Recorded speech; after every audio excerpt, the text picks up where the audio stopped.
Chris Gunzz here with Steve Lott, former roommate and best friend to Mike Tyson from, 1983 to about 1988, right, Steve? Yes, Chris, probably about 84, because most of the time before that he was up in Catskill, and 84 he started hanging out in the city, and that's when I really got to know him, from 84 on. Yeah, and we left off on our part one at the Michael Spinks fight, and Bill Caton was given some papers right on HBO cameras. This was the last fight of the true Iron years. Bad news was running rampant at the time. Fights going on, more out of the ring than in, and the kinds of fights that ended up in court for many years. Don King trying to do his divide and conquer strategy, Robin Givens and her mother doing a number on Mike, sticking their noses into the business side of everything. The humiliation of the Barbara Walters interview, and Mike's life both personally and professionally seeming to fall apart faster than anybody's life ever has.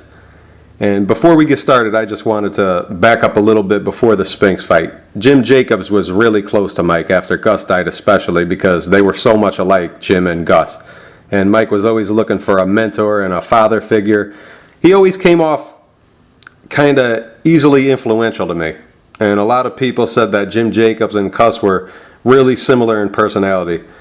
And before the Spinks fight, Jim Jacobs died that March 1988. This was right in the center of the most turbulent time in Mike's life, with Don King angling to get in, and he just got married to Robin. Bill Caton was being warned by some people that Don was trying to steal Mike, and that was clear. Bill Caton was doing his best at keeping a positive face on the relationship. What did Bill Caton say to you about the word going around? Well, there was very little that Bill would say. He was not a type of guy that would talk about rumors or talk about hearsay. He was interested in the facts, and critically, the only thing that was on Bill's mind was what's best for Mike, and that's it. Not what's best for him or his attorneys or me or Kevin Rooney, what's best for the fighter. And in that regard, he was making decisions based upon what was best for the fighter.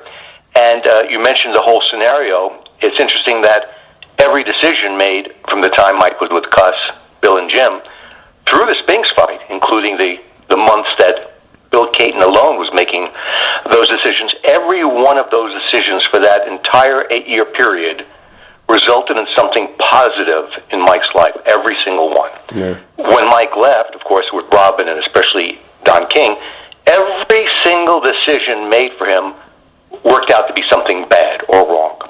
So after Jim died in March, while there is some people might think that Mike started to fall apart because of that, that's not accurate. In March, he was under tremendous pressure with Robin. He was hurt tremendously by the fact that Jim died. But as the months went by, he grew tremendously emotionally and mentally to be able to withstand the tremendous pressure of the Spinks fight. When we lived together for those last 8 weeks in Atlantic City, he handled it brilliantly. His discussions with Bill Caton before the fight were very professional. There was no animosity, and as a matter of fact, the day before the fight, I don't know if I recall mentioning this in our last conversation, Mike had a very close friend named Rory Holloway, best friend. And Rory wanted to do a T-shirt business with Mike Tyson's image. Mike knew that Bill was an advertising marketing guru in the 50s and 60s. He called Bill the day before the fight at Trump Plaza and said, Bill, Rory would like to do my merchandising. Is there any way you can help him after the fight? Bill said, absolutely. My pleasure, Mike. If you like, bring him over now. And Mike said, oh, fantastic. Mike, Rory Holloway, went to Bill's room at the Trump Plaza. Bill intricately described every facet of the business, how he would help Rory do the designs, merchandise, produce some products and some examples, go to Macy's and Gimbel's, all the buyers. After the meeting, Mike said to Bill, how can I repay you? What percentage would you like? And Bill said, Mike, it's my pleasure. It's for you and Rory. I'm delighted to help you in any way. You don't have to pay me anything. Mike said, fantastic, Bill. Thank you so much. The next night, as you mentioned, when Bill was receiving the lawsuit on TV from Robin Givens saying that she's breaking, or should I say, Mike is breaking the contract with managers. I don't think that Mike could go to Bill Caton's room the day before the fight, ask for favors for his best friend, and then knowingly sue Bill the next day. I don't think so. So what that means is that behind Mike's back, and unbeknownst to him, Robin is doing all this stuff without his knowledge. So that gives you a touchstone for all that stuff. Yet Mike still handled it beautifully until, of course, Robin finally got her hooks in Mike after the fight, and then that was the beginning of the end. Yeah. And that's something that a lot of people aren't sure of. You hear kind of two different stories. Some people said that Mike didn't trust Bill as much as he trusted Jim and Gus, and then some people, like you say, that he was very close to Bill too. So Mike's relationship... Excuse me for 1 second. There's a huge difference, between trusting someone and having a relationship with them. Mm-hmm. I trust my attorney implicitly, but I have no relationship with him whatsoever. Bill, in Mike's mind, I don't know how close Mike was to Bill. Let me even rephrase that. He was not close with Bill, but he knew Bill was a genius, and he knew something even more important. Mike knew that every single decision Bill made for him was something positive and in Mike's best interest. So, during the period, the entire period that Mike was with Bill and Jim, I'd like someone to tell me where Mike said at any time that he did not trust either one. Then, after Jim died, I'd like anyone to come to me and say, Steve, in March, April, May, June, before the Spinks fight, Mike did not trust Bill, and here are the facts. Mike would not bring Rory Holloway to Bill's room the day before the fight and ask Bill for his help. The distrust, all of those names, all of that stuff came from Robin. And the funniest part was that after Robin did sue Bill, and after she started a huge lawsuit, and she had her attorneys and her accountants go through all of the books and records trying to prove that Bill and Jim stole money from Mike, her accountants got back to her and said, Bill Caton and Jim Jacobs overpaid Mike Tyson. Yep. So that shut her up right away. So the fact that Mike may not have had a warm, fuzzy relationship with Bill had nothing to do in Mike's mind with business, as he was taught by Customato. So those are the two different areas. Trust is one thing. Close personal relationship, that's something else. Yeah, you're totally right. And I did see a documentary one time where Bill Caton said that he felt a strain in the relationship somewhere around the Larry Holmes fight, and that was in 1987. So that's the only reason why I asked that. Like, I don't know if Bill let it be known or anything, or if he even bothered talking about it at the time, but that's what I heard. And I wanted to know, how did Mike take the death of Jim Jacobs? And what was Mike and Jim's relationship like at the time? Like I said, that was in March when Jim died, so it was before that really wild summer. But Don King was already meddling, from all accounts. Robin waited till after she became Mrs. Mike Tyson to begin her type of hijack. But March 1988, Jim Jacobs died. At the time, Mike and Jim's relationship was great at that time. That's how you remember it? Yes. Mike, of course, like any human being, loving and adoring another human being, Mike was in a lot of pain. Mm-hmm. Now the question is, how did he handle it? Well, after the funeral, which was painful for all of us, he handled it remarkably well. The only thing I could do was have a crystal ball in front of me and wave it and say, okay, what would have happened had Robin not entered Mike's life during that time period? And the only thing that transpired was Jim Jacobs passing away.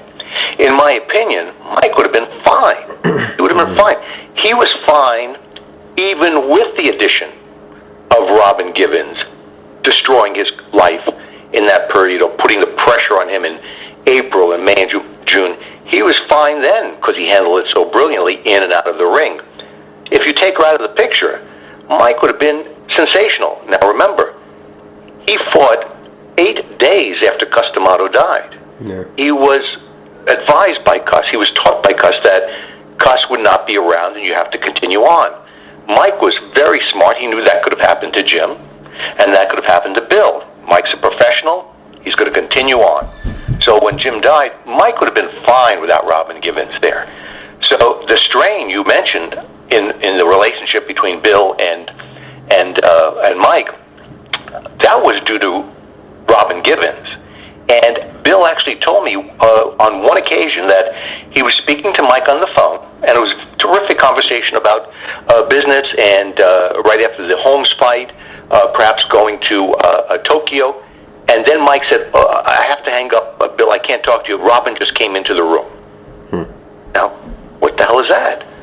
That's Mike trying to play the game with his wife, knowing that there's no way he can look Robin in the face and say, stay out of our business. This is business. You're my wife. Don't get involved. He couldn't do that on a one-to-one basis. So that's the type of huge, tremendous pressure Mike was under during that time period, and still he handled it well. Jim Jacobs' death, Robin Givens destroying him mentally, physically, emotionally, and still having to face Michael Spinks at that time, and to this day, the biggest fight in the history of boxing. So Mike's ability to withstand that was great. Jim Jacobs' passing was hurtful to Mike, but it would not have been a disaster. Yeah. And the great sports writer, there was a great sports writer from, I believe, New York, Jerry Eisenberg. He had a conversation with Mike in the lead up to the Spinks fight after Jim Jacobs died, where Mike broke down and he was clearly in a desperate situation. He told Jerry that the things were just so much more fun when everyone was together like a family, and he was clearly in a depressed state at the time. He was crying on his shoulder, and I wanted to know, did Mike ever let you know how depressed he was at the time as a fighter and as a man? Do you think Mike should have maybe gotten help instead of going through with the training camp and the Spinks fight? Well, someone would have to tell me and show me. First of all, do you remember when the Eisenberg interview was? What he said was in the lead up to the Spinks fight. So Mike was training for the Spinks fight, and he went to give Mike an interview, and that's when Mike said that to him. That's according to Jerry Eisenberg. Yeah. Well, let's put it this way. I'm sure I would believe Jerry that Mike broke down like that, but that was only due to one thing and one thing only: Robin Givens. And the exact same thing happened to me. Probably mentioned this in our first interview with Mike before the Tubbs fight. I mentioned that a few days before the fight, maybe a week before the fight in Tokyo, I'm in my room, sitting on my bed. We had the whole floor. Kept the doors open because there was no one there except the guards outside. And Mike came in and sat on the bed next to me. That was weird. He kind of like walks by the room, but he never comes in and sits down. And he's sitting next to me watching TV for a few seconds. And I look at him, I say, hey, man, what's up? And he starts to shake his head. He said, it's Robin, man. She's driving me crazy. I should never have gotten married. And he put his head on my shoulder. I'm saying, oh, shoot. This is bad. I'm responsible for everything Mike does before the fight, for those 6 weeks, every single thing. It was my responsibility to make sure that when Mike walked into the ring, he was 100%. So here he is, a week before the fight, in this horrible emotional state because of Robin. Mike never did that before Burbick or Smith or Thomas or Tucker or Biggs.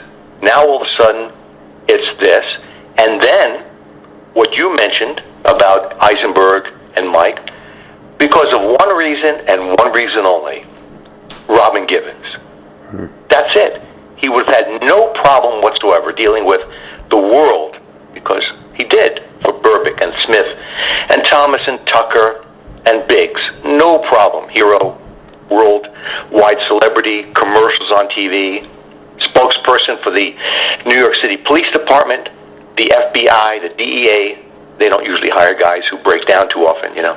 So Mike would have been fine. It was that incredibly horrible effect of Robin that started everything going bad.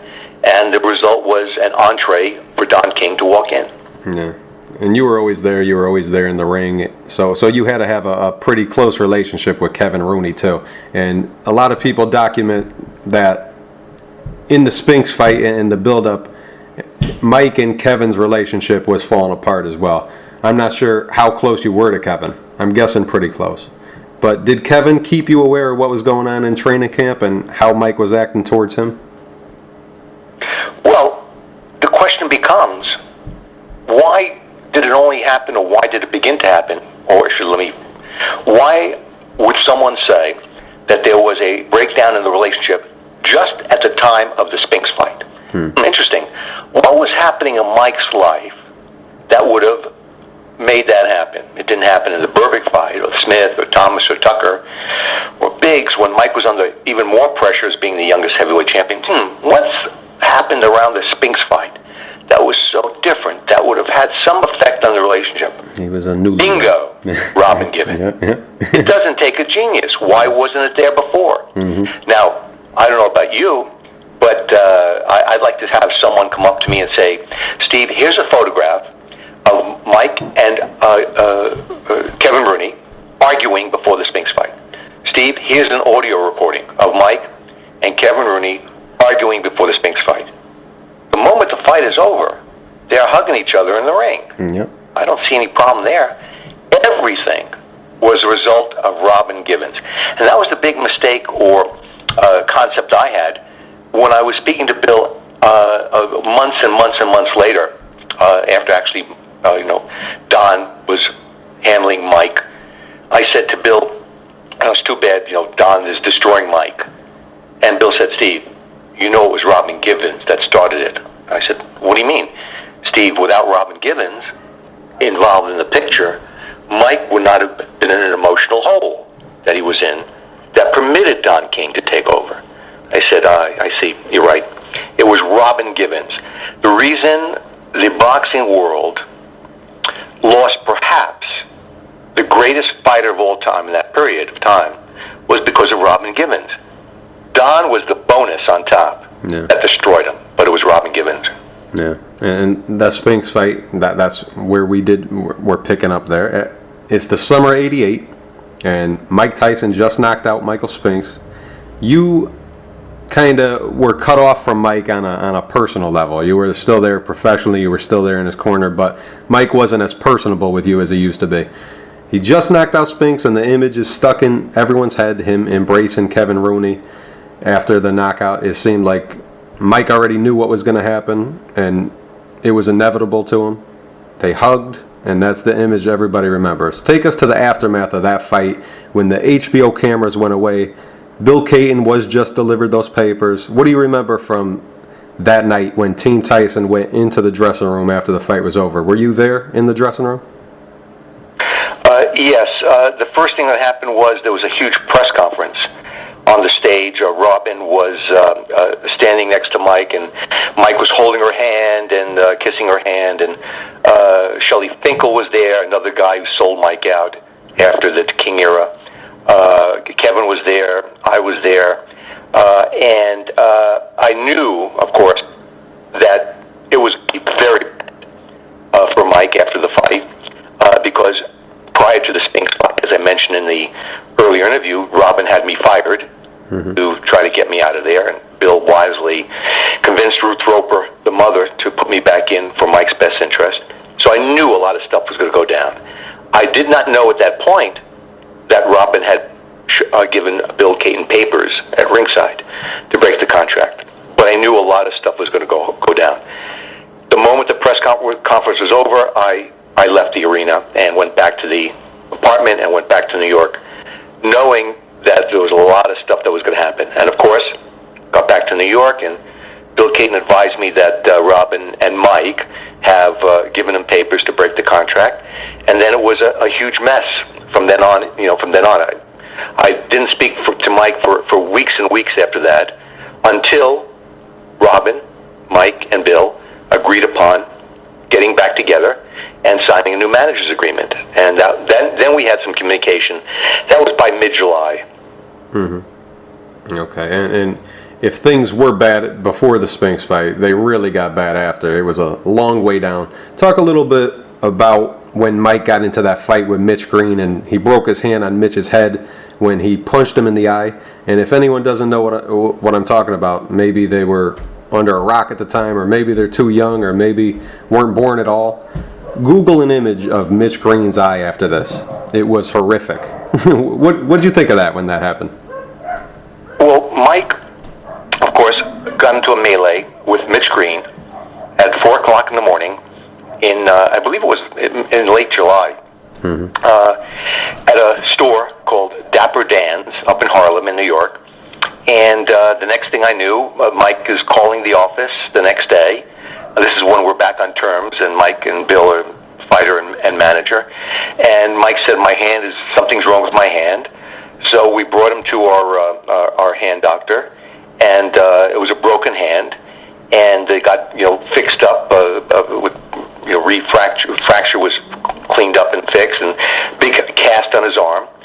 And it was something where Mike, I really can't blame him for being in that particular melee, because Mitch Green is so incredibly, crazy. But here's how the brilliance of the people around you have a huge effect on your existence and what's good for you. The day after the fight, and the day after, Mike busted up Mitch Green's face horribly. Went on TV, went to the press, and of course anything with Mike Tyson involved got huge exposure. Mitch Green filed a lawsuit, filed a criminal act against Mike for assault and battery. And Robin Gibbons had been very close with Donald Trump. He was trying to take over, Mike also. And Robin was always relying on Trump's advisors, his attorneys. His attorney said, Robin, you must have Mike appear at a station just to show that he's not fleeing, and have him report in. They'll sign some documents, and then he could leave. When Bill heard that, Bill said, Mike's not going to any precinct to sign in. Let me handle this. This is where you have to be an older guy. You have to have been around 100 years. You have to know exactly what to say and what to do, and how to make it best for the fighter, for Mike Tyson. What Bill did was, he called Mitch Green's mother. He said, Mrs. Green, it's Bill Caton. Do you know who I am? Yes, Bill, how are you? Great. You know about the problem last night, Mrs. Green? Yes, I do. You know that Mitch has filed a assault and battery charge against Mike? Yes, I do. Mrs. Green, I appreciate it if you consider the following. If there's any way you can have Mitch dismiss the suit, we would provide the following. We would put Mitch on some of Mike's undercards. And after 2 or 3 undercard victories, he would be given the opportunity to fight Mike for the heavyweight championship of the world. Bingo. Yeah. Done. Suit is dismissed. Assault and battery charges dropped. Mike did not have to do a thing. That's the way you handle a fighter. Yeah. What is best for the fighter? Not you, not your attorneys. That's the way it works. So with that particular fight, it was something where it was not in a ring, but there had to be decisions made that were in the best interest of the fighter. And that's the way the thinking process works when you have someone around who's smart. Yeah. Smart man, Bill Caton. And how about the trip with Robin to Moscow, where there was complaints of yelling and craziness happening in the room or in the hotel? What do you remember about that? Did you hear anything about that? I read the same reports you did. And once again, it's interesting that from 84 to 87, early 88, when Mike was, with Kevin and me most of the time, and Bill and Jim, there were no reports of things at the hotels and melees and stuff like that. Why is it just with Robin everything starts? This horror story of him crying in front of Jerry Eisenberg, him putting his head on my shoulder, this sequence you mentioned in Moscow with all of this stuff happening. And the reason is Robin was driving Mike crazy. It was not something that Robin sat back and thought, let's just have fun and let's see how life goes and let's be lovers. Now, what is best for Robin was the key thing, and that was Mike's money. No, it's very simple. money is what she was after. And she got it. Yeah. They broke up. So the stuff that she was doing with Mike, if Robin was a nice person, I don't think this would have happened at all. And there were many, many women Mike dated that were lovely people that this would never have happened. Mm-hmm. But Robin was not a nice person. Yeah. The opposite. She was a sociopath. Mm-hmm. She was able to destroy someone like Mike, slit his throat, take his money, and then go have dinner, and then go to sleep. That takes tremendously horrible character to be able to do that. But that's what she was. So you put her and a terrific guy like Mike together, and she sees those dollar signs. There's going to be trouble, and that's the result. What you see in Moscow, those stories, Mike was being driven crazy, and the end of that was, of course, the Barbara Walters show. Yeah, and I'm just documenting the whole summer of '88. There was a lot of things in the news, and in part one of our look back at the career of Mike Tyson, you talked a little bit about what a bad driver Mike was. But then in that same summer, Mike ran his car into a tree, and the way that it was covered by the media at the time, the New York media was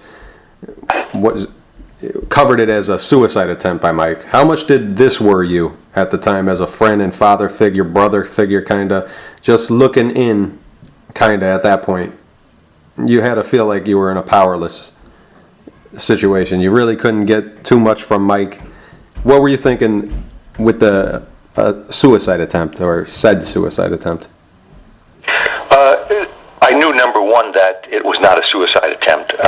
Mike, if he wanted to commit suicide, he could find a lot more definitive ways of doing that than running into a tree at 30 miles an hour in Catskill. So I knew, because he was not a good driver, that that was an accident. But I did know that Robin's effect on Mike was not good. And eventually, when we heard that she was putting him on lithium, this very dangerous drug, to quiet him down, that was really a huge spotlight, pardon me, on what she was trying to do with Mike. That drove Bill crazy. That drove me crazy. That drove Kevin Rooney crazy. That she could have a doctor prescribe lithium to Mike. That's a touchstone to what she was trying to accomplish with Mike over that summer of '88. So the tree, all of those arguments, interesting. It just happened the summer of '88. Mm-hmm. Why did none of that happen in '86? Especially with Mike being the youngest heavyweight champion of the world under tremendous pressure. And it didn't happen in '87 under tremendous pressure. Only the summer of '88. Mm-hmm. And when you add Robin Givens, there's no question it was because of her. Yeah. And finally, the aforementioned Barbara Walters interview. That interview angered everybody. I wanted to ask you about his relationship, as you knew, with Camille Ewald, Gus D'Amato's companion and Mike's mother figure. What was that relationship like at the time of this whole downfall? I was not in Catskill that much after the Spinks fight. Because Mike, of course, was living in Bernardsville with Robin. I knew that prior to that, Mike and Camille had a wonderful relationship, and I would assume that their relationship was the same afterward. The problem was Robin. Robin knew that Mike was paying the bills for electricity and for food up in Catskill. And she didn't want Mike doing that anymore. And she told Camille Ewald that if Camille wanted Mike to continue paying the bills, that Camille has to put the house in Mike's name in case she dies. And Camille didn't want to do that. So Camille called Bill Caton and said, Robin's not paying the bills anymore. And so Bill started funding it up there. I don't know what communication Mike had with Camille up there at that time in that summer, while Bill was paying all the expenses up there. I would assume that there was little between Camille and Mike, because Mike would have been told by Camille, this is what happened. Mm-hmm. It's all of Robin Givens' doings up there. So before the fight, the Spinks fight, Mike and Camille had wonderful relationship. I'm sure the relationship was wonderful afterward, but I don't think Robin wanted Mike around Camille. much the same way she didn't want Mike around me, or Kevin, or Bill, or anyone that could tell Mike right from wrong. Or where's your money, Mike? Who's your accountant, Mike? Just the same way that Don King choreographed everything. You have to keep the person isolated. Then your con job works the best. So to answer your question, Mike always loved Camille, but Robin's influence was very powerful. Yeah. And when that Barbara Walters interview ended and the camera crew left, I guess Mike kept thinking about what was said, and I'm thinking he let Robin know, because soon after that, police were called to the house, and Mike was said to be threatening Robin and her mother. Did you ever talk to Mike about what happened that day? The end? I never spoke to Mike about the Barbara Walters show, and I never spoke to Mike about the day afterward. It's the kind of thing that I knew exactly what happened, and people around Mike knew exactly what happened. So there was no reason for me to ask Mike his opinion. I know what she was doing to him, and he knew. So the answer to your question, no, I never did. I was kind of happy that they broke up, but I was kind of unhappy and horrified that Mike went to Don. The only good thing that came of the breakup in between was Bill Caton bringing in a famous psychiatrist to convince Mike he's not manic depressive and he'd lithium. That's the only good thing that happened immediately after the breakup in Burnersville. Yeah, and Mike told her to leave and take everything, and that was the end of their 8-month marriage. And Mike went and talked about this, not with you, who he would have, but he did talk about it with Don King. Did you know at the time how close Mike and Don were getting, or have gotten already? At that moment, after the breakup with Barbara Walters, on the Barbara Walters show with Robin, Mike and Don were not close. Okay. They knew each other, but Mike never really hung with Don at all.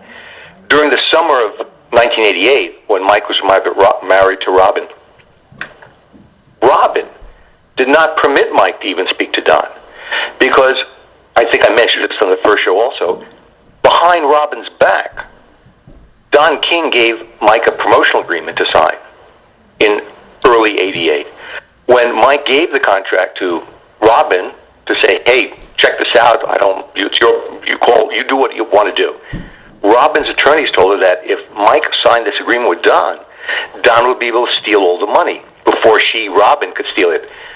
Robin ostracized King from Mike's life. She told Mike, "You're not to speak to Don King." So for the entire summer of '88, King was persona non grata with Mike at the house in any way, shape, or form. Once the Barbara Walters show took place, and Mike and Robin broke up the next day, a few days later, by coincidence, by happenstance, Don found Mike. Now that Don knew that Robin was out, here's his chance to take over, gets Mike, brings him to Cleveland, where he has this huge house, probably entices him with women and wine and song for day after day.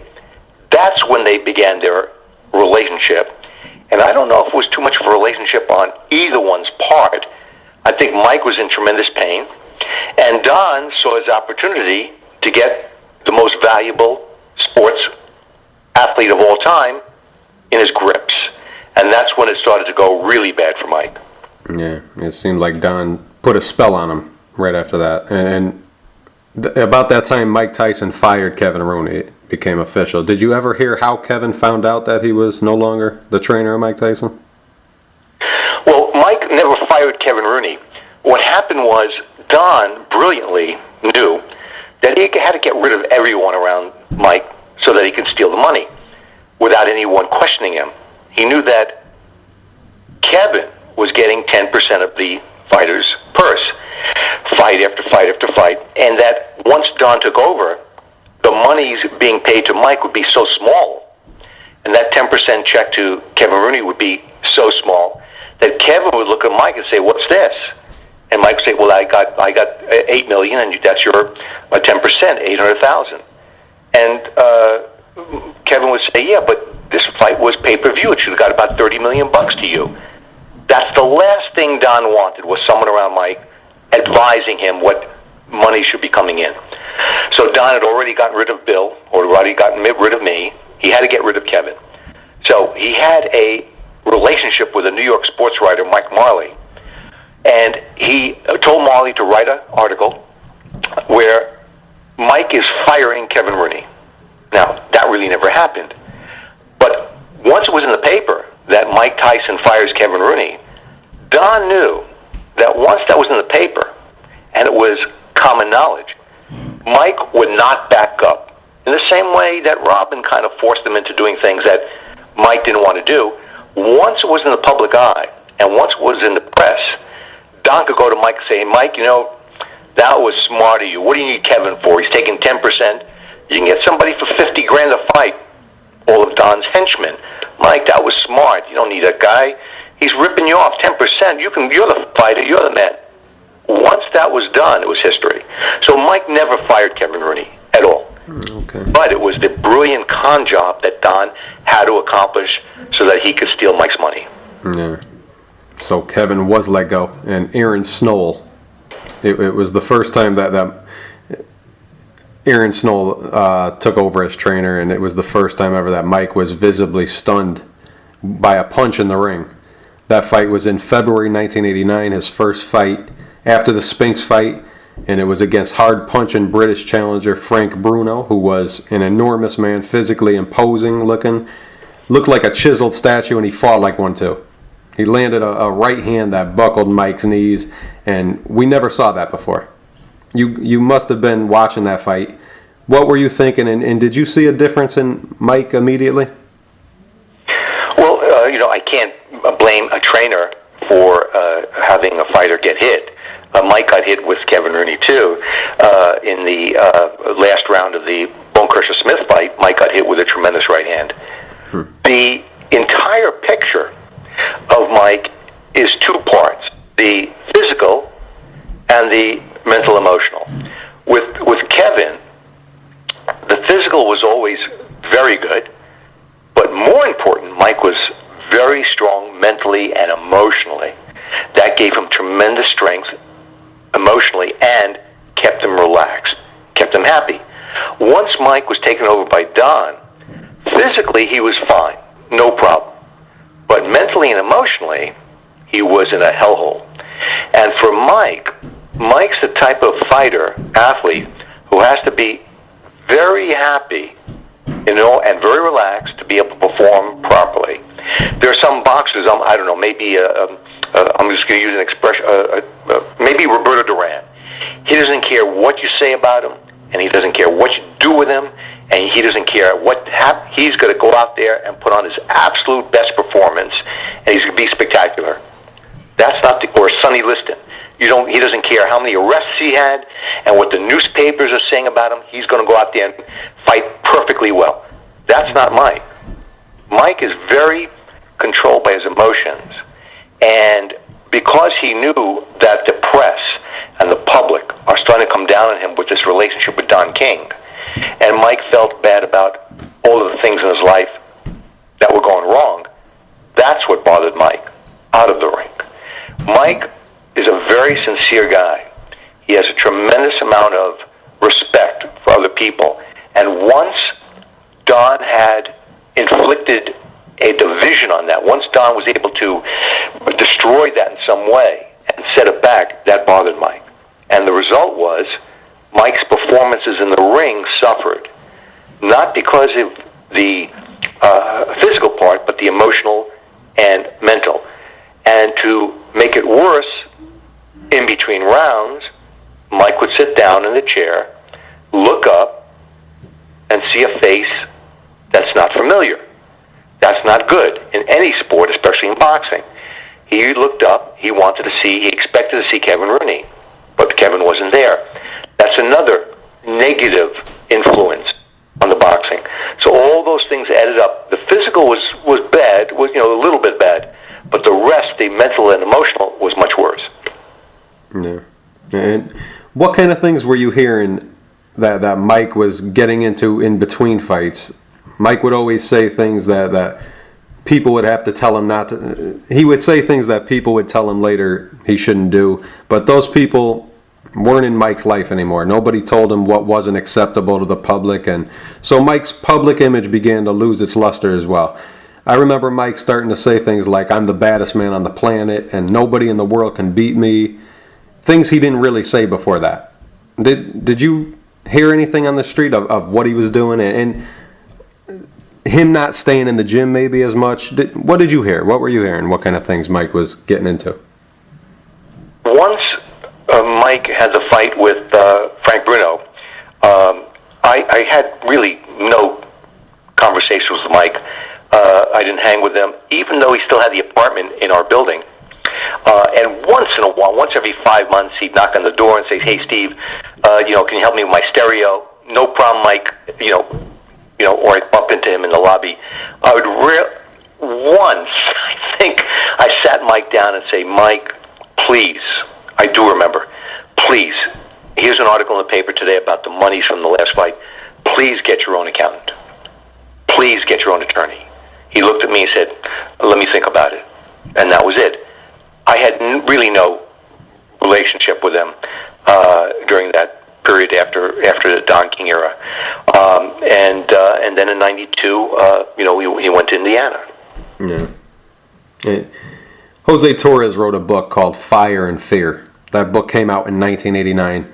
What did you think of the book? I know that Mike didn't like it very much. What did you think of the accuracy of that book? And did you ever talk or get consulted by Jose about writing that book?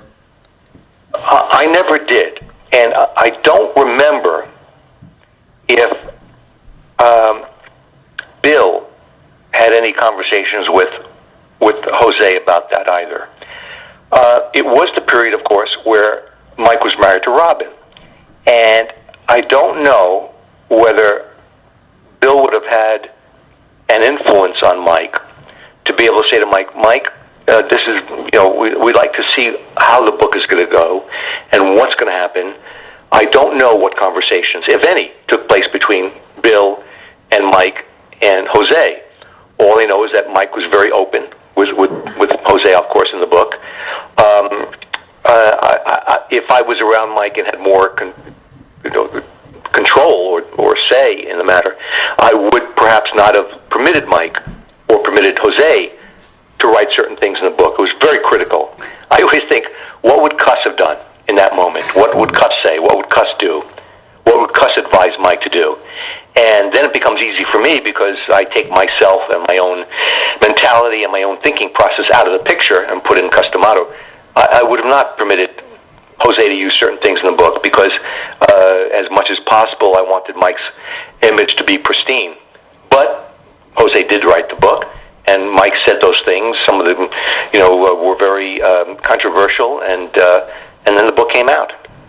Yeah, and Mike fought in July, the last fight of the 1980s for Mike Tyson against Carl the Truth Williams. He fought, and there wasn't really time in that fight to see any deterioration in Mike's skills. From all accounts, it looked like the same old Mike. I remember the headlines after talking about how much he made per second, really similar to the way the Spinks fight was covered, and from all accounts, it looked like it was going to be the same old Mike. Then came Mike's first fight of the 1990s, and that night will be forever mentioned as one of, if not the biggest upset in the history of sports, not just boxing, but sports, period. Everybody remembers what they were doing at the time of the Buster Douglas-Mike Tyson fight. It's like the JFK shooting. If you were around at the time, you remember exactly what you were doing when you heard the news. Everybody remembers what went through their mind as the fight played out, and as Tyson hit the floor. Who were you watching the fight with, and where were you watching it, and what were you thinking during the fight? I saw the fight at home on HBO, and I had two karate buddies. I did karate in New York, and I had two karate buddies watching the fight with me. And we ordered up Chinese food, and the fight started normally, in the first couple of rounds. But then it appeared as though Mike and Douglas were having a bit of a melee there. It was getting to be quite a fight. And maybe by round 6 or 7, I got a bad feeling, or it didn't look that the way that Mike would be controlling the fight in a way that I would have said, wow, Mike is Mike. And then, of course, by round 8 or 9, it was getting really bad. And I was very unhappy because it was the type of thing where I knew that Mike, years before in the Tubbs fight in Tokyo, scored a sensational knockout over Tony Tubbs, had a wonderful victory, and here, a couple years later, he's enduring this with Buster Douglas. And of course, then the very famous knockdown in the fight where Mike landed a tremendous uppercut, and Douglas went down at the end of the round. And I don't know what made Douglas get up at the count of 9.999, and then 2 rounds later stop Mike. It was the type of thing where Douglas should have stayed down, and Mike should have retained the title. And the press after the fight would have said, Mike, it was a tough fight. You didn't look that good, but you're still a champion, tremendous punch, congratulations. But that's not what happened. And Douglas scored one of the great victories, or most shocking victories of all time. Yeah, were you surprised at all because of that knockdown Mike scored in the 8th round? Some people were saying it was a long count. Don King actually angled to get Tyson the titles back based on that fact. Were you surprised by Don King trying to get those titles stripped from Buster in such a cheap way? I wasn't shocked. Don is will try anything to do what's in his best interest.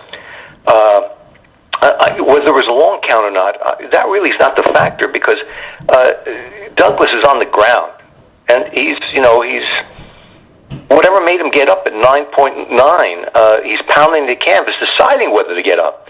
It's not like he was looking at the referee and saying, okay, it's 7, it's 8. Let me wait another second. It's 9. Okay, let me get up right now. He was on the canvas deciding, should I get up at all? At all? And what made him get up at 9.9, whatever that was? Then, of course, as you mentioned, Don trying to get this changed for Mike, getting the title stripped from Douglas. The most beautiful thing that happened after the fight was a description of Don King. A brilliant writer, journalist from the Sacramento Bee newspaper in Sacramento, California, wrote an article that I read where after the fight, Mike and King were at a press conference.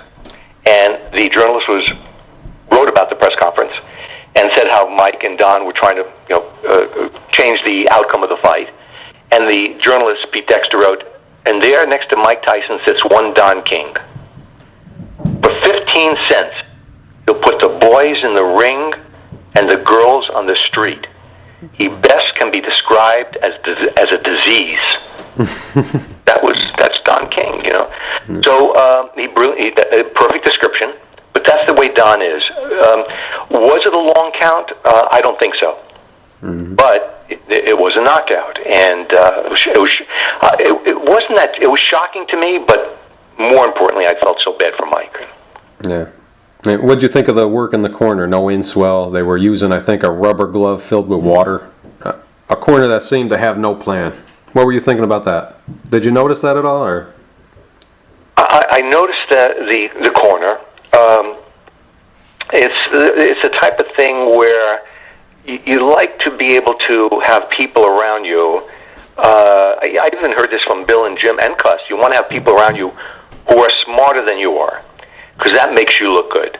Anytime you can have an attorney or an accountant or an advisor that's smart. The President of the United States is a brilliant guy.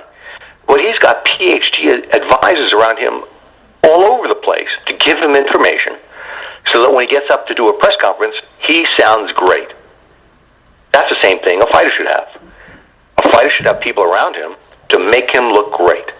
That's the key element, is to make the fighter look great.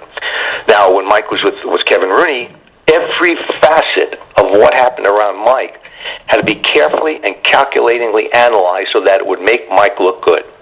Whether it was the gloves before the fight, or the end swell, or the mouthpieces, or the shoes, or the training bag, or the water bag, or the opponents, or the sparring partners, or the travel, or the accompaniment, every little facet.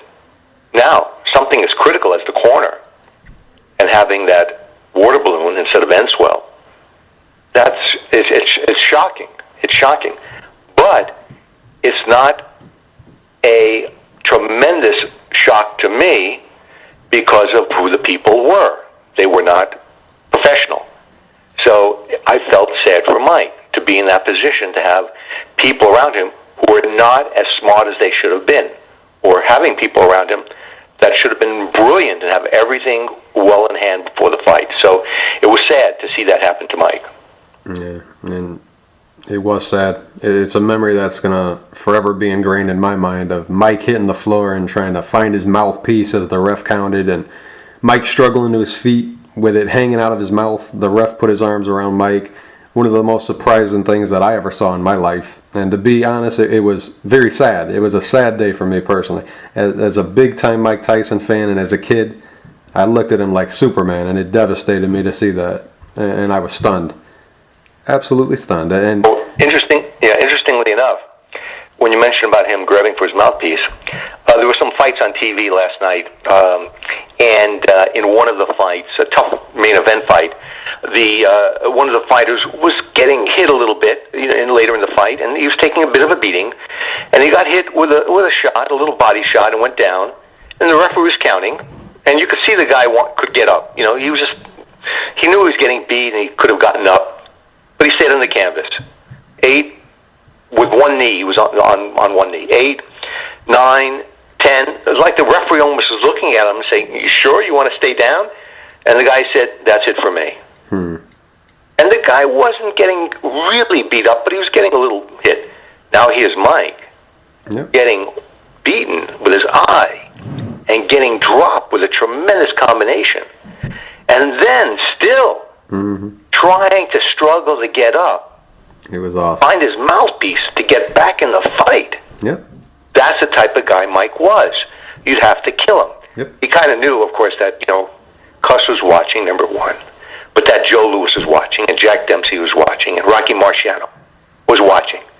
In the ring, you're going to have to kill me. And that's how much drive he had at that moment. And that, proves to you what kind of fighter Mike was, mentally and emotionally. He wanted to be back in there. Yep. And I swear, I said that all the time. I say that anytime we're talking about Mike Tyson and his losses. If you're going to get knocked out, that's how you want to look, getting knocked out. Trying to get back up and get in there. Nobody ever fought to the end like Mike Tyson like that. I mean, he always, in all of his losses, he always wanted more, and he wanted to stay in the fight. And he took his beating no matter who he was going against, except the ear bite fight. But he always took a hellacious beating, and he never stopped trying till the end. Even if he went away from the bobbing and weaving, he still stayed throwing punches and trying to land that punch that would get him out of that fight. So that's the way you want to go out if you're a fighter. Yeah, well, he was definitely a fighter, and that's the one thing that the public adored about Mike. Yep. That no matter what happened outside the ring, in the ring, he was going to put on a show. And that's the one thing it kind of lost on the public, is that a fighter, it's really not critical who the best fighter in the world is. The critical thing is who's the most entertaining fighter. There are many champions who are great champions, but they're not that entertaining. They're kind of boring. And there are some fighters who may not even be champions, but they were incredibly entertaining. That trilogy between the two guys, Gotti and Ward. Yeah, wow. These guys, if those fights took place today, they'd blow away the pay-per-view revenues on these other fights, because these guys put on the show. Businesses would close down for that evening to watch these two guys fight.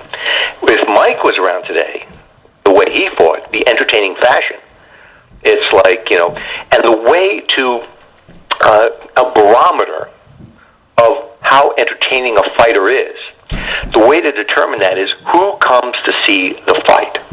What celebrities come to see the fight? That gives you an idea of how much they want to be involved in that electricity the night of the fight. Sorry. And when Mike fought the Holmes fight and the Spinks fight, the celebrities at ringside, unbelievable. Oprah, Barbara Streisand, Warren Beatty sitting next to Jack Nicholson, John McEnroe, Kirk Douglas, Gene Kelly. Unbelievable the way they came out, because it kind of reminded them of the Ali era, of how great and exciting that was. So that tells you how exciting. That's what a fighter should be, is entertaining. Maybe not particularly that technical, but he's got to come there and put on a show. And that's what Mike did. And where do you put that Buster Douglas upset in the pantheon of sports upsets? I'm not that knowledgeable about other sports. I'm really not. I have to apologize for that. I know a little bit about boxing. Of course, in boxing, there was, Clay Liston first, which was a huge upset. And perhaps, Tunney Dempsey to some degree.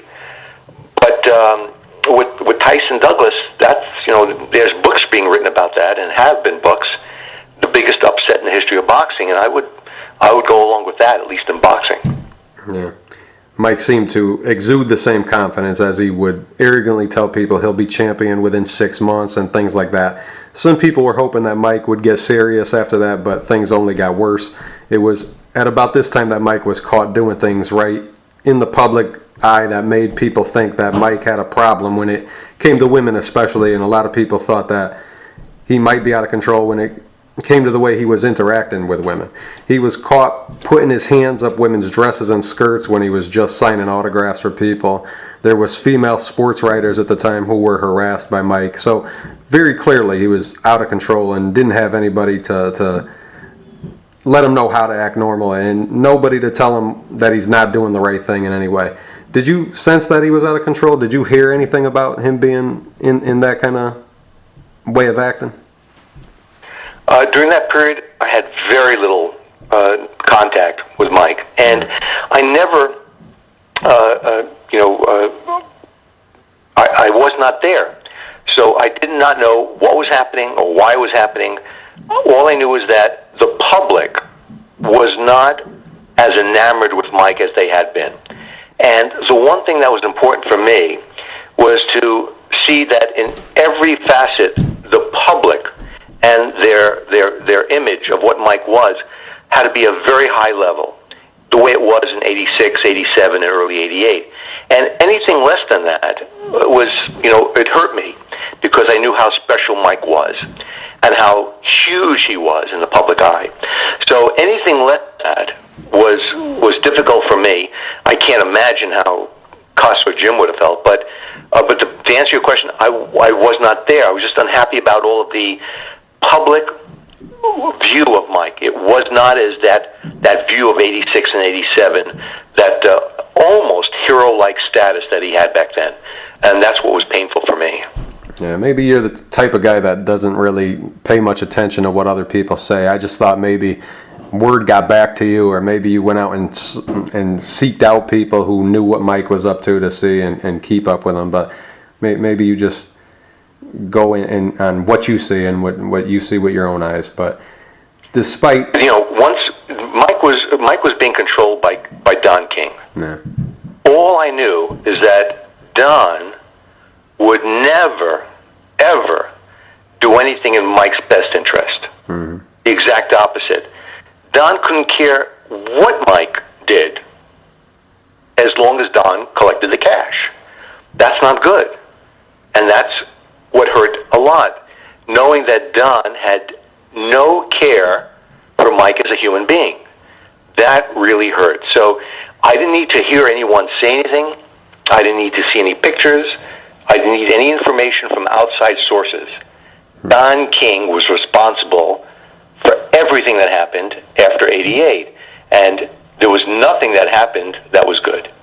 Yeah. And people still thought of Mike as the baddest man on the planet, who had a bad night with Buster Douglas and wanted to see him fight Buster again. But Buster already fought and lost his championship to Evander. And Buster came in terribly out of shape and was knocked out by always Spartan Evander Holyfield. What did you think of Buster Douglas's fight with Evander? I remember seeing the fight. It was one of the last fights in, I think, closed circuit television, where you go to the movie theaters and buy a ticket and see it on the big screen. And I remember the fight. Of course, Douglas did not look the way he did coming into the ring as he did for the Tyson fight. He did not look as ripped. He did not look quite as animated. He did not look quite as ferocious as he did, or driven like he did for the Tyson fight. And Holyfield caught him with a pretty good shot, not a great shot. And Douglas went down. I thought he could have gotten up, but he didn't. The only smart thing Douglas did was take the fight without Don King, where he was able to collect all the cash and keep it himself. That was brilliant. That was brilliant. And then, of course, the fight's over, and Evander's the new champion. Yeah. Mike returned to the ring 4 months after his loss to Buster and stopped Henry Tillman, knocking him out in the first round. Henry Tillman had a win over Mike in the amateurs. But then people wanted to see him fight Evander or even a rematch with Buster since Buster beat him. But in his next fight, he fought Alex Stewart instead. Not exactly the kind of fights that the public wanted to see. And Larry Merchant on HBO let it be known. He ripped Mike and Don King for fighting Alex Stewart. And Mike and Don said that they wouldn't fight on HBO anymore unless HBO fired Larry Merchant. HBO didn't fire Larry, so Mike and Don took their show and signed a contract with Showtime. And any Don King fighter wouldn't be on HBO anymore, and that included Julio Cesar Chavez at the time. Mike's first fight on Showtime and his first fight... Go on, I'm sorry. Oh, yeah, well, there's a lot of stuff that happened behind the scenes at the Tyson Stewart fight. And the most critical one was the up close and personal that HBO does before each of their programs, their boxing programs. Don knew that Mike was having some thoughts about leaving him. And he wanted to put Mike in a frame of mind, in a position where Mike would be locked in a little further to the Don King camp. So what he forced HBO to do was to tell them that the up close and personal for the Stewart fight, Don King, would do with Spike Lee. And in doing that, Don knew that Spike Lee would put on the type of production that would keep Mike in a hole. And that's exactly what Spike did. He did an incredibly racist piece of up close and personal that is quite embarrassing to look at now. And Don shoved it upon HBO, and they had to take it because they wanted to try to keep Mike on their television network. And Spike, the thing that bothers me is Spike knew that Don was destroying Mike. He knew it. He knew Mike's championship was gone, his reputation was gone, his public image was gone, and yet he still could not resist doing this show. He could not resist putting his face on TV. As a matter of fact, before the fight took place at ringside, Merchant is interviewing, Lampley is interviewing Spike Lee. He had to get his face on TV. So to sell Mike out like that, it was incredibly bad to do. Because Spike is a brilliant guy, brilliant.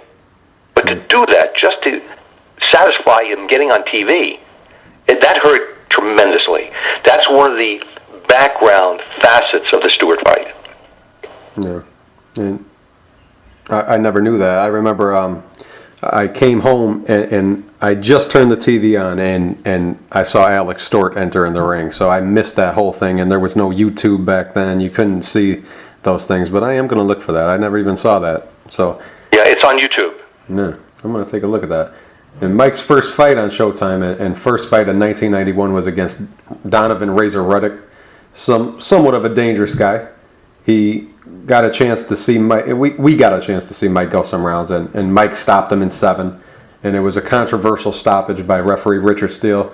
Because of that fight, every time Richard Steele was introduced as the ref, he'd get booed by the audience. It was because of that fight and also because of Chavez Meldrick Taylor fight too. But right to the end of his career, Richard Steele never heard the end of the boos every time he'd get announced for a fight. What did you think of the Mike Tyson that showed up in that first Razor Ruddock fight? And what did you think of the stoppage? I don't remember the fight. Yeah. I, of course, knew both guys walked into the ring. I don't remember the fight. I remember both guys winging tremendous shots. But the specifics, they don't. Perhaps because we weren't involved in any of the ownership of the fights. The early Tyson fights, Mike actually participated in the ownership. Bill Caton and Jim Jacobs made a deal with HBO to take over the rights from them and from Don King so that Mike could participate in the revenue of the fights being sold around the world. Once that ended in 1990, late 88, early 90, late 89, early 90, I wasn't getting the videotapes directly from HBO to edit, and I wasn't watching the fights that critically to see how I would edit them and what we would do with them and how they would be marketed and sold. So when you and I talk about Berbick or Smith or Thomas or Tucker or Biggs or Holmes or Tubbs and Spinks, the rounds flash through my eyes. The frames of the video go through my eyes. But once Mike left, it was less and less and less because the moment the fight took place, it kind of lost in my memory because we didn't own the video. So to answer your question, I don't remember the fight that well. I know Mike, and he fought. I know Mike scored the knockout, but I don't remember the fight that well. Okay, and I'm not going to hold that against you. And there was an immediate rematch because of the controversial way it ended. The rematch was 3 months after the first fight, June 1991, and in this fight, after knocking Ruddock down in the second and fourth rounds and seemingly in control, Mike had points deducted in the fourth round, in the ninth round, and the 10th round, and 3 points being taken away by Mills Lane. And Ruddock himself lost a point in the 8th round for hitting after the bell. So it was a dirty fight all around, but we never really saw that side of Mike. We would see elbows maybe followed by hooks, but that's more like an old school type of way of breaking the rules, but never anything so blatant. Did you even bother to think about that stuff anymore, or did you just give up and you just were fed up maybe with the downward spiral that seemed to have no bottom? Did you think anything of that fight? Well, the way most athletes compose themselves, they have to be very composed during the event, whether it's baseball, football, basketball, so they can perform at a very high level. You don't want to be emotionally motivated because then you don't think clearly. As a baseball player, you don't want to be at the plate and swing at wild pitches while thinking about anything but the matter at hand, and being relaxed as possible. Baseball, football, basketball, the same thing. In boxing, it's even more critical because of the proximity of one athlete to the other. It's not like a baseball game where the pitcher is 90 feet away. In boxing, the guy is inches away. So you want to be really relaxed so that you can avoid getting hit and punch right back. Fighters, if they're very relaxed, they can perform at their best level. But if they're not, then something's going to go wrong. Or worse, if they're emotionally in turmoil of some type, whether it's Lewis or Dempsey or Marciano or fighters who are 10-round fighters, if they're emotionally in turmoil, it's going to get very bad and they'll lose their composure. That happened. I'll give you an example with maybe John McEnroe, who loses his composure by yelling at the line judge, but then gets back into the court and then can compete. But even though he loses the point, the tennis match is a long match. No big deal. In boxing, when you lose your composure and you hit the guy low, or you swing behind his back, or that immediately tells me that there's a problem emotionally. So with fighters, like every other athlete, you have to be very relaxed. So any of the things that happened in the Razor Ruddock fight that were not good, that were abnormal, that were weird, had to do with emotional composure. That's all stuff happening from outside the ring. It had nothing to do with Razor Ruddock, in the same way that the ear biting with Evander had nothing to do with Evander whatsoever. That had to do with external influences. So for the Ruddock-Tyson fight, all that stuff had to do with Mike's composure, and he was not happy. No. And then came that July 1981, and the Miss Black America pageant, and Miss Rhode Island, Desiree Washington. How'd you hear about the rape charges brought against Mike? I don't remember how I heard about it. It might have been on a newscast that happened, that I saw that. And I just, like everyone else, felt, okay, it's a charge and it's going to go away. And that was it. And as the months went by, the trial took place, and I knew that there'd be no chance of anything happening with Mike being convicted. But that was not the case, and that was a horrible, horrible time for all of Mike's friends, and of course it was a horrible time for Mike. Yeah, and Mike never wavered from his plea of innocence to this day. After he was charged, people that probably did more to hurt Mike in his defense, people like Louis Farrakhan, and at the time Al Sharpton, Don King hired Vince Fuller to represent Mike, and he was not even a lawyer who's known for rape defenses. What did you think of that whole thing, and what did you make of all these things that seem to make no sense, like things like? Well, once again, it's just odd that every decision made back then in 91, 92 resulted in something negative for Mike. Once again, it's what's best for the fighter, and that wasn't being looked at in that way. So to bring in Fuller and make the horrible mistake of putting Mike on the stand in his own defense, which I've been told many, you never do that. In a case like that, you never do that. Once Desiree went on the stand to say that her deposition is correct, that she went up to his room at 2 o'clock in the morning, yes. You went in the bathroom, you took off your panty shield, yes. And at 2 o'clock in the morning, you went out of the bathroom and sat on Mike's bed at 2 o'clock in the morning, yes. At that point, Mike's attorney should have said, ladies and gentlemen, we rest our case. Yep. Case of trial, jury goes back in the back room. Okay, what do we do? Well, gee, man, she went up there. There's no evidence that Mike did anything, and here she is going up to his room at 2 o'clock in the morning. They would have dismissed it. There was no evidence. But Mike got on the stand and said he's a rough guy. And once the jury heard that, they said, wow, he might do this to somebody else. That had to do with the information Mike was being given by his attorney.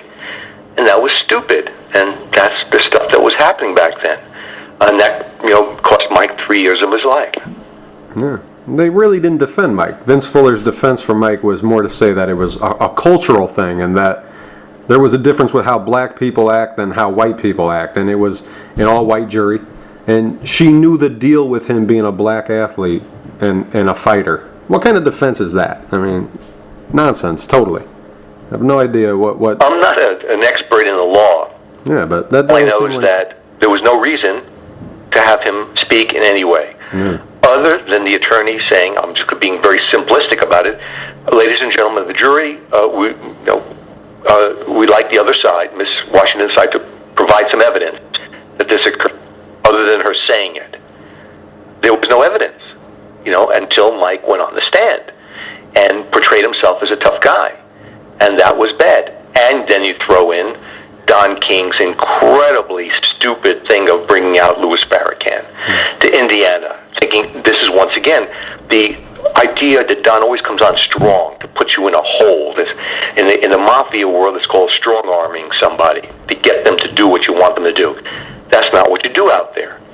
But it all backfired on Mike, and that's the sad part, having Mike stay out there for 3 years.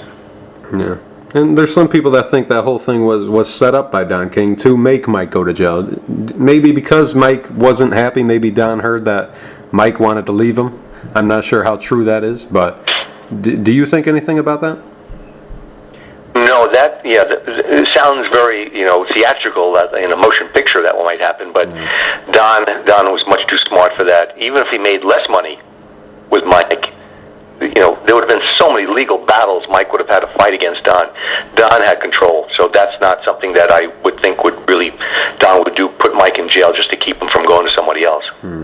No. Needless to say, though, the public persona and the image in the defense didn't work, and on February 10th, 1992, after 9 hours of deliberation, the jury found Mike guilty of 1 count of rape and 2 counts of sexual deviant conduct. And on March 26, 1992, Judge Patricia Gifford sentenced Mike to 10 years and suspended 4 of them, and that gave him 6 years, and to begin serving that sentence immediately.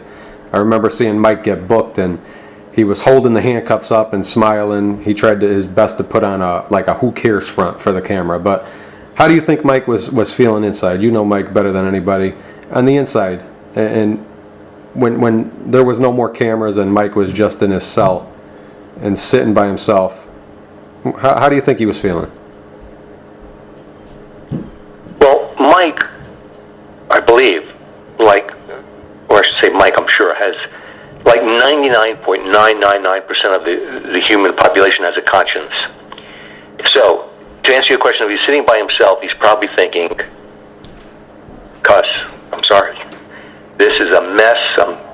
It's embarrassing. It's a mess. I didn't do it, but boy, this is such a mess. He's not going to show you that. He's not going to tell you that, but it's something where Mike has tremendous emotional sincerity.